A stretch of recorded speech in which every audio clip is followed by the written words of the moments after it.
ICMAB 2024-25 সালের জাতীয় বাজেটের উপর জাতীয় বিষয়ে আলোচনার শিরোনাম একটি অবিচ্ছিন্ন পেশাগত উন্নয়ন প্রোগ্রাম বাজেট 2024-25 28 জুন সন্ধ্যা 7টায় ICMAB রুল কুদ্দুস মিলনায়তন নীলক্ষেত একটি আলোচনা সেশনের আয়োজন করা হয়।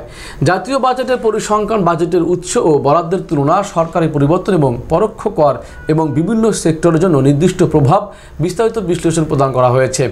অনুষ্ঠানটির সঞ্চালনা করেন জনাব মোহাম্মদ আব্দুর রহমান খান, FCMA সচিব, আর্থিক প্রতিষ্ঠান।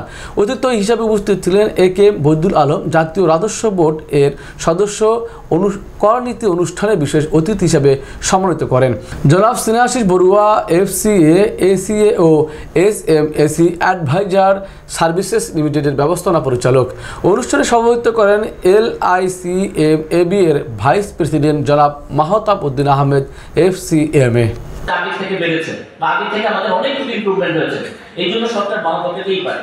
তো আমরা যদি দেখি যে আমাদের direct tax on income, profit and capital gain সেটা কত ছিল, আগামী অর্থ বছরে নির্ধারণ করা হয়েছে 1,75,620 কোটি টাকা, যেটা পার্সেন্টেজে যদি বলেন 36.56%, যেখানে ভ্যাট যেটা ইনডিরেক্ট ট্যাক্স সেটা হচ্ছে 38.07%। একটু খেয়াল করেন, ডিরেক্ট ট্যাক্স থেকে আমাদের আসতেছে 36.56, ওয়াইরাস ইনডিরেক্ট ট্যাক্স থেকে হচ্ছে 38.07। এখন পর্যন্ত আমাদের ইনডিরেক্ট ট্যাক্স বিশেষ করে ভ্যাট থেকে আমাদের সবথেকে বেশি। রেভিনিউ অথরিটির কাজ হচ্ছে তার ট্যাক্স পেয়ারকে গ্রো করতে দেওয়া এবং যে প্রফিটটা সে করবে এটাই তার মধু, সেই মধু থেকে একটা পার্ট সে নিয়ে আসবে এবং সে আরো গ্রো করবে, আরো বেশি প্রফিট করবে, আরো বেশি মধু সে আহরণ করবে। এই প্রিন্সিপাল থেকে আমরা অনেক দূর সরে এসেছি। কারণ কি? কারণ হচ্ছে আমরা এজ এ নেশন, যেহেতু আমরা ডেভেলপিং কান্ট্রি, আমাদের প্রচুর ইনভেস্টমেন্ট প্রয়োজন এবং আমাদের দেশে যে কালচারটা হয়েছে, আমরা যেভাবে বাজেটের সাইজ ঠিক করি খুবই ম্যাক্রো ইকোনমিক লেভেলে আমরা কিছু ইন্ডিকেটর আগে থেকে ঠিক করে ফেলে বাজেট সাইজটা ঠিক করে ফেলি।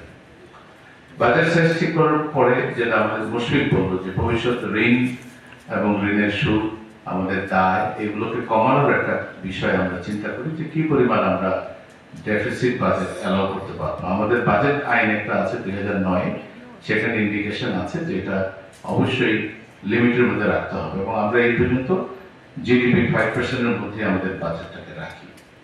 আধুনিক এবং রিলায়েবল কোনো মডেল নেই, জাস্ট থাম রুলে পুরোটাই বলে দিল যে NBR কে আদায় করতে। ফলে NBR প্রচন্ড বার্ডেনে পড়ে যায় এটাকে আদায় করার জন্য, এবং যেটা আমাদের মেম্বার পলিসির মধ্যে বলেছেন যে তারা চেষ্টা করে যে এই অতিরিক্ত টাকাটা কিভাবে আদায় করবে এবং যে চেঞ্জগুলো তারা আনলো প্রত্যেকটা চেঞ্জের টার্গেট থাকে এক্সট্রা রেভিনিউ, কি পরিমাণ রেভিনিউ সেখান থেকে আসতে পারে তার একটা হিসাব নিকাশ করে ওনারা বলেন যে আমাদেরকে যে অতিরিক্ত টার্গেটটা দেখা হচ্ছে আমরা এইভাবে এটা আদায় করবো।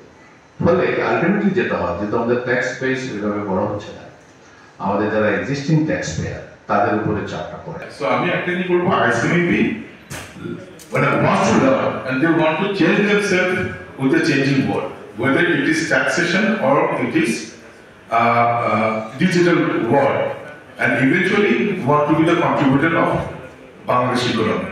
ধন্যবাদ সবাইকে, and inshallah we will have more sessions like that. Thank you.